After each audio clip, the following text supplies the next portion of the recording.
How do you successfully train for and race the 106-mile Ultra Tour du Mont Blanc, the UTMB? UK journalist and hiker turned endurance runner Damian Hall came an incredible 5th place overall in the UTMB, Europe's most famous endurance race, in 2018. This was his 4th time running this high-altitude 106-mile race with a thigh-busting 10,000 metres of ascent from Chamonix in France through the mountains of Italy and Switzerland. Damien was hoping for a top 10 finish, but while the elite field crumbled overnight, seeing dropouts from podium favourites like Jim Wamsley, Kilian, Jornet and Zach Miller, Damien stayed strong, inching his way up from 7th to 5th overall and the first British male. I caught up with Damien after his talk at Kendal Mountain Festival to steal no less than 27 of his inspiring, normal person ultra running training and racing secrets, which you can put into practice on any long distance trail race. And, of course, Damien has since set a speed record on the Cape Wrath Trail in Scotland with UTMB 4th female finisher Beth Pascal, which is covered in the film Wrath by Summit Fever Media, links in the description below. I'll be interviewing both of these astounding British runners on Wild Ginger Running soon during a live broadcast, so make sure you tune in at 8:30 p.m. every Wednesday for more. Tell me which is your favourite tip from Damien in the comments below, and don't forget to subscribe if you haven't already, and take a look at Wild Ginger Running on Patreon for entry into my exclusive competitions every month and to get your questions to awesome athletes like Damien and Beth answered preferentially. Enjoy these UTMB tips from Damien, and I'll see you soon on the trails.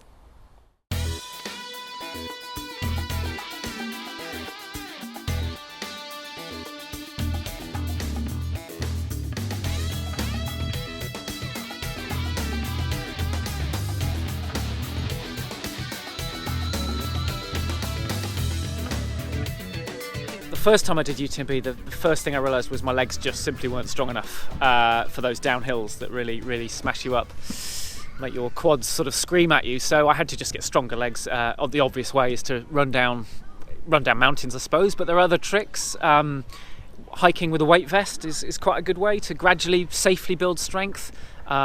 Strength work with sort of dumbbells, squats and lunges. It's a good way to get stronger. But just like another year of good training as well is that adds another layer on the lasagna of mountain running training. So that was my first sort of take home, was that my legs weren't strong enough. Also, UTMB is not super technical, but there are some technical bits, I suppose. So it's the best way to get better at technical running, of course, is to run on technical terrain. So for me, that meant going to the Brecon Beacons more often. Also, I mean, over those few years, I've built up my volume a bit more, so more cardiovascular fitness. I've also improved my speed. Simply, only this year I went to join a running club and went around a track. Like, it's horrible, but it works. So, that seems like the opposite type of running to UTMB, but actually, if you can just lift your speed just a little bit, lift your forever pace. So there are all those things, and then uphill hiking as well. You've got to think of it as a hiking race for a spell. So you should practice, with your poles, hiking up hills in an efficient way. There's no point in overdoing it for 10 minutes and then needing a rest. You want to get a sustainable, efficient pace hiking up the hill. It's an eating competition as well, so you practice eating, which I'm good at. But that means, take different foodstuffs on a long run. Try them out, what works, what doesn't work. At UTMB there's lots of cheese and soups and stuff, so maybe practice with that beforehand to see if it's what might work, and just find out what food works for you. So there are that's probably most of the things I've done, I think. And just to drill down a little bit more deeply on the training, so how many hours would you say per week, and how many miles was it? So this year I did get up to 100 miles a week a few times, which would be around 20 hours or just over 20 hours a few times, but not a lot. But a lot of weeks were over 80 miles. But I think it's more important to think of quality. You can run on the flat and try and get your 80 miles in, and that's not really going to help you. Better off doing 50 or 60 miles on lumpy terrain with long descents. Really, so it's not so much about the miles, but that building that cardiovascular fitness. But the previous years I hadn't trained as hard as that, but that's what I sort of did this year. But also this year I did go out and recce the course 5 weeks out, but that was more, obviously I knew the course quite well by then, but it was more just to condition my legs, especially for the downhills again, so that when it came to the race they wouldn't be shocked by it, I suppose. And did you also, because Kilian Jornet measures his vert as well, doesn't he? Did you, as well as doing the mileage, did you do the ascent as well? Yeah, so what I tried to do was sort of, I'd have a block of volume when I was thinking of my miles, and then the 4, maybe 2 weeks of tapering, but the 4 weeks before that, I think of them more as vert weeks.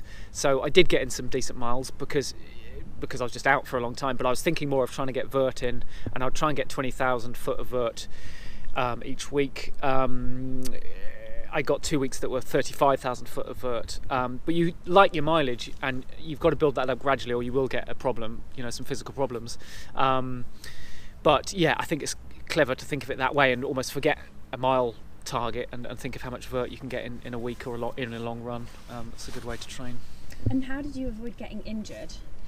I think some of it's high volume of training, isn't it? Yeah. Like, where did you peak, and how do you stop being injured during that time? I mean, it was, if my training's all on Strava, and you will probably see it gradually building throughout the year quite safely, and that classic thing of doing maybe an easy week, harder week, easy week again, sort of three gradual improvements, and then an easier week is quite a good way to follow.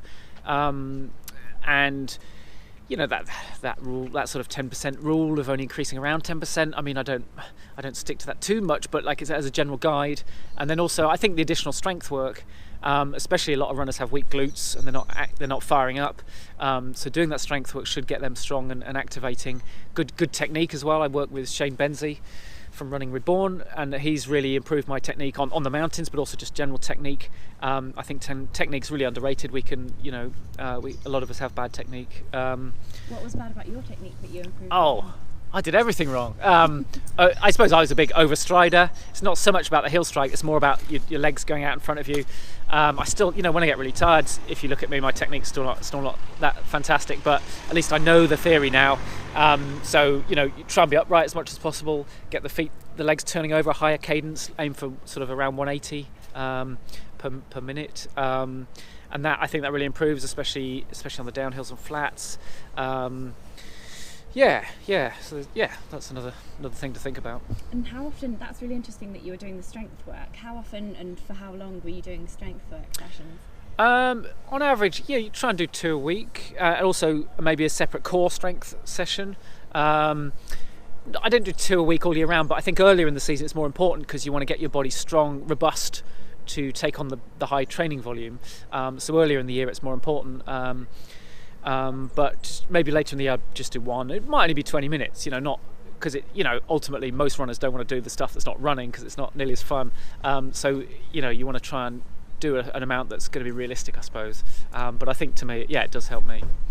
And how do you keep motivated for either the strength training sessions or the actual running itself, especially in the winter? I guess for me, when I was going back to a race, like I've had a taste of how good it can be, I suppose, and I want that again, but better. And then also you think if you've had to make sacrifices, time away from family, you want that to count for something in the race. And you also think of all the people who helped you and maybe have wished you well, or even just said, I'll follow online, even just a comment on social media. You think, well, those people are willing me on.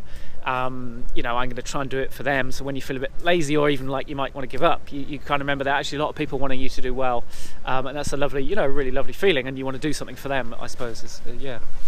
And you mentioned family just then. How did you fit all that? It's a huge volume of training, and you've got a full-time job as an outdoor journalist. How did you fit it all in? I guess the obvious thing is, you've got to be not be too frightened of a 4 a.m. alarm.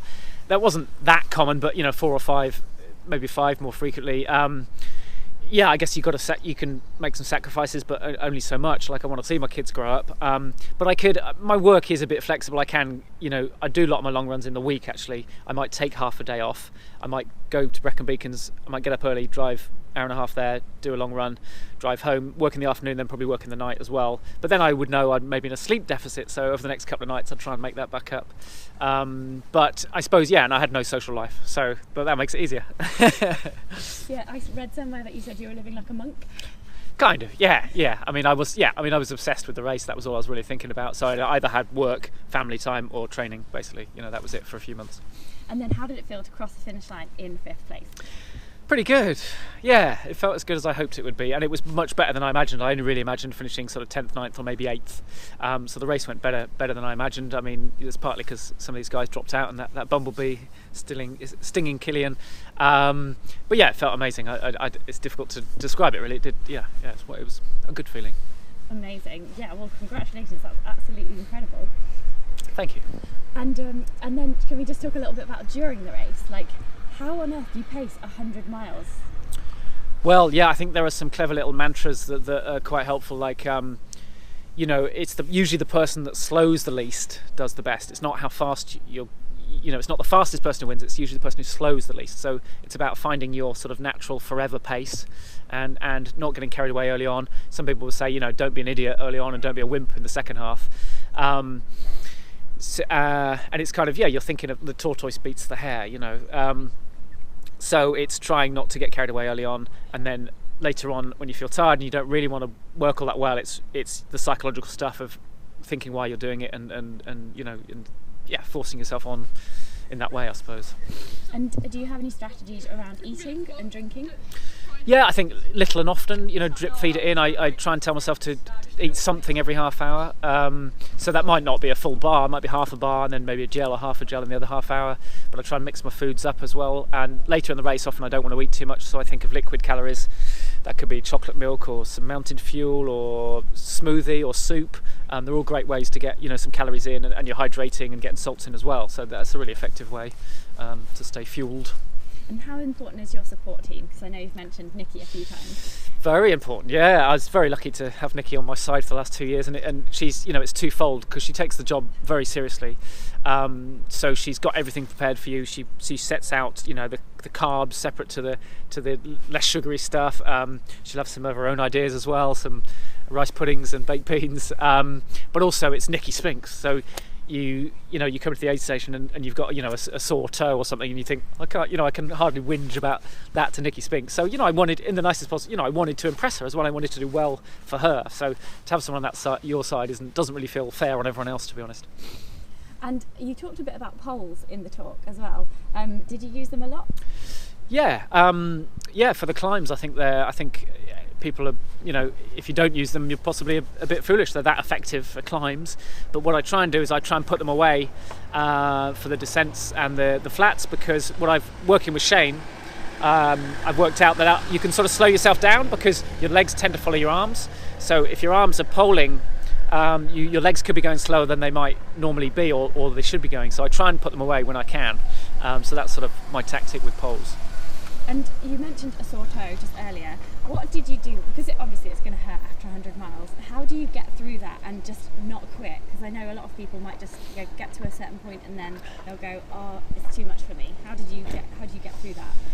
Well, I guess I've never really had a reason. Like I've always thought, right, if I feel a bit fed up, well, usually it's self-pity, and then you go, well, actually, you wanted to do this race, and you want people to think you're good at this. So this is when it's tough. It is tough, these races, but that's what makes them worthwhile to an extent.